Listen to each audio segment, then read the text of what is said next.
Well, good afternoon. Good afternoon. Here we return. Trying to do this again. What we're going to do here, give you another round, but this time with the area rug. And on the area rug here, as you can see, we're smack dab in the middle of the rug instead of smack dab in the middle of the reed. Look at that. Smack dab in the middle of the rug. Fucking awesome.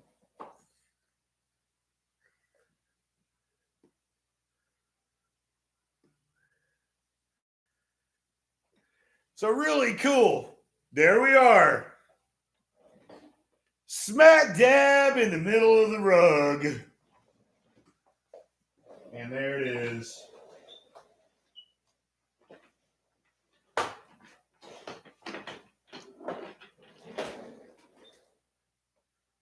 A nice little area rug. So really we've done nothing on the EQing except move the drums, clean under that area, mop under the area, put the rub back, set the drums back. The mics and the EQing are exactly the same. All I'm doing for my own purposes is listening to this one and the other one we did this morning just to hear the difference. This isn't a competition. This is for the audiophiles, the folks that like to hear the differences and nuances. And this isn't going to be too drastic of a change, but it's going to be enough for me to be able to tell the difference where I can either tune up or turn up or nothing. Just leave it as it is because maybe that little bit of a difference is all we needed. But mainly is to keep the left foot from walking around. So let's try it. Drummers, subscribers,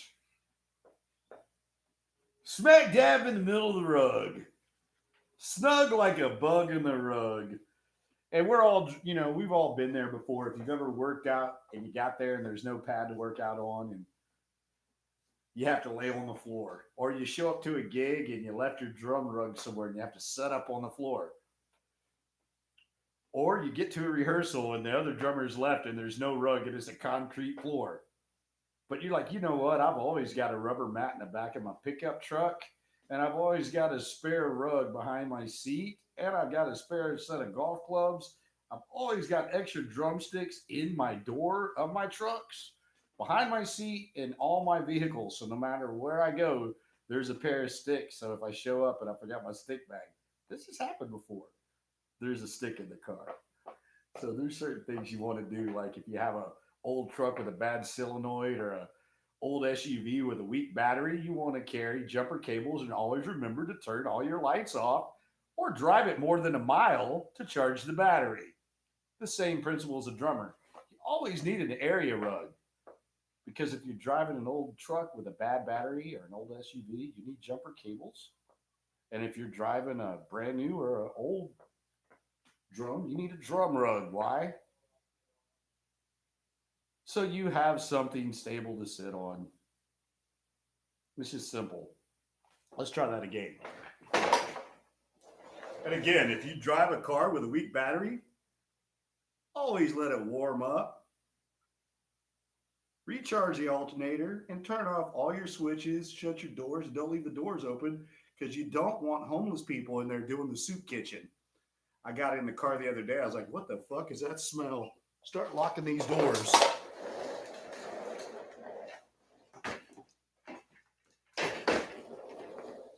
Okay.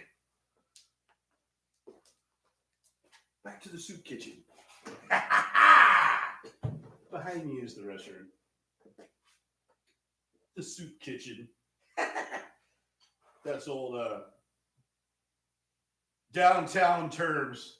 If you're ever in a punk band, the soup kitchen is when you go into practice and come down and some homeless people got in your car and either had fellatio or urinated in your car. That's what the soup kitchen is. If you've ever played downtown in a punk rock band and you get in your car and you're like, what the hell is that smell?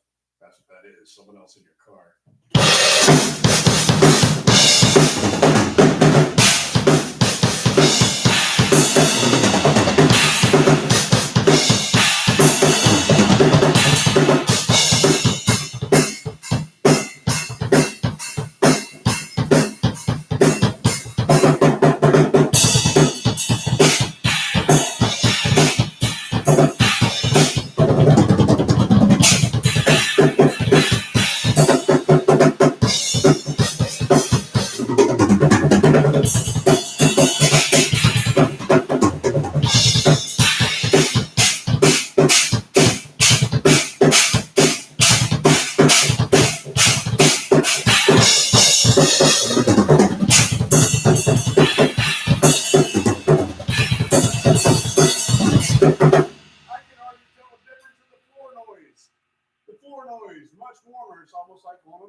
It's almost an elevated feel.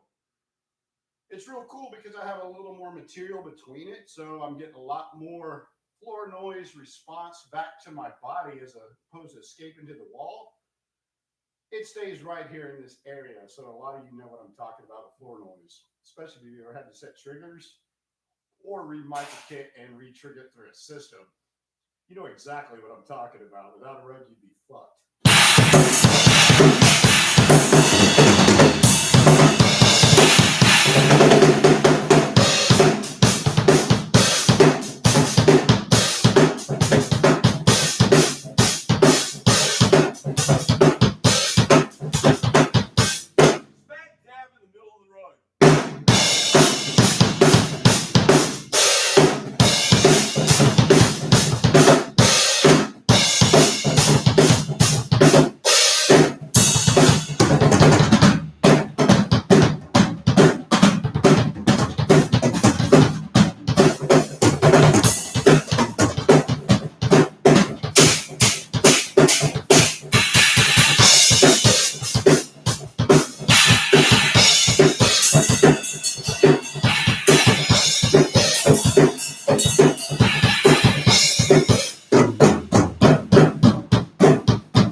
Just fun, smack dab in the middle of the rug, just going to listen to it.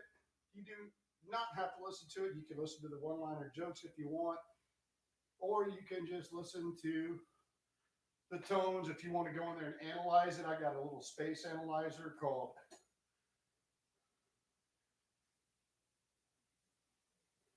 in and outer air through Roland that I use, and it just shows the room and it shows where the air is going, where the tone's going. So when I plug that in with the cycle, it'll show me what changed from the other video. You can do the same thing with a room or a spectral analyzer. It'll show you where I'm at with it, how it changed. It's just fun with acoustics, mics, and different surfaces. Okay, we're dealing with linoleum, drywall with spackling, canvases with woods, bricks, some more types of furnitures and woods. So with all those different surfaces, you're going to get different types of tonalities.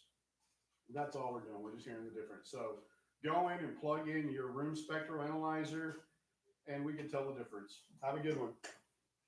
Because we were just smack dab in the middle of the rug.